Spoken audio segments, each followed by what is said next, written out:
السلام علیکم دوستو، میرا نام ہے مظفر علی، آپ دیکھ رہے ہیں روحانی ٹریٹمنٹ۔ دوستو، آج ہم آپ کے سامنے ایک بہت ہی حیرت انگیز اور دردناک واقعہ لے کر آئے ہیں، جس میں بتایا گیا ہے کہ اللہ تعالیٰ اپنی نافرمانی کرنے والوں کو کتنی سخت سزائیں دیتا ہے۔ ایک روایت میں ہے کہ حضرت داؤد علیہ السلام کی قوم کے 70,000 آدمی عقبہ نامی شہر کے پاس ایک سمندر کے کنارے ایک ایلا نامی گاؤں میں رہتے تھے۔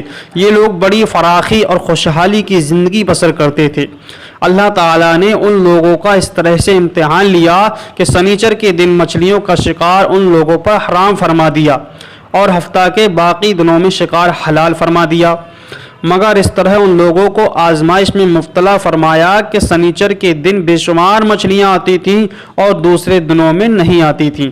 تو شیطان نے ان لوگوں کو یہ ہیلا بتایا کہ سمندر سے کچھ نالیاں نکال کر خشکی میں چند حوض بنا لو، اور جب سنیچر کے دن ان نالیوں کے ذریعے مچھلیاں حوض میں آ جائیں تو نالیوں کا منہ بند کر دو، اور اس دن شکار نہ کرو بلکہ دوسرے دن آسانی کے ساتھ ان مچھلیوں کو پکڑ لو۔ ان لوگوں کو یہ شیطانی ہیلا بازی بہت پسند آئی، اور ان لوگوں نے یہ نہیں سوچا کہ جب مچھلیاں نالیوں میں اور حوضوں میں قید ہو گئیں تو یہی ان کا شکار ہو گیا۔ تو سنیچر ہی کے دن شکار کرنا پایا گیا جو ان لوگوں کے لیے حرام تھا۔ اس بات کو انہوں نے نہیں سوچا۔ اس موقع پر ان یہودیوں کے 3 گروہ ہو گئے۔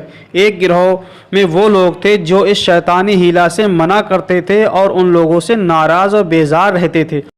دوسرا گروہ ان لوگوں کا تھا جو اس کو دل سے برا جانتے تھے مگر دوسروں سے منع نہ کرتے تھے، بلکہ منع کرنے والوں سے یہ لوگ کہتے تھے کہ تم ایسی قوم کو کیوں نصیحت کرتے ہو جنہیں اللہ تعالیٰ ہلاک کرنے والا اور سخت سزا دینے والا ہے۔ اور تیسرے گروہ میں وہ سرکش اور نافرمان لوگ تھے جنہوں نے حکم خدابندی کی علانیہ مخالفت کی اور شیطان کی ہیلا بازی مان کر سنیچر کے دن شکار کر لیا اور ان مچھلیوں کو کھایا اور بیچا بھی۔ جب نافرمانوں نے منع کرنے کے باوجود شکار کر لیا تو منع کرنے والی جماعت نے کہا کہ اب ہم ان معصیت کاروں سے کوئی میل ملاپ نہ رکھیں گے۔ چنانچہ ان لوگوں نے گاؤں کو تقسیم کر دیا، درمیان میں ایک دیوار بنا لی اور آمد و رفت کا سلسلہ الگ الگ کر لیا، دروازہ الگ الگ بنا لیا۔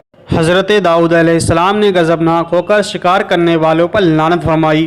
اس کا اثر یہ ہوا کہ ایک دن خطا کاروں میں سے کوئی بھی باہر نہیں نکلا، تو انہیں دیکھنے کے لیے کچھ لوگ دیوار پر چڑھ گئے تو کیا دیکھا کہ وہ سب بندر کی صورت میں مسخ ہو گئے ہیں۔ اب لوگ ان مجرموں کا دروازہ کھول کر اندر داخل ہوئے تو وہ بندر اپنے رشتہ داروں کو پہچانتے تھے اور ان کے پاس آ کر ان کے کپڑوں کو سونگھتے تھے اور زار زار روتے تھے، مگر لوگ ان بندر بن جانے والوں کو نہیں پہچانتے تھے۔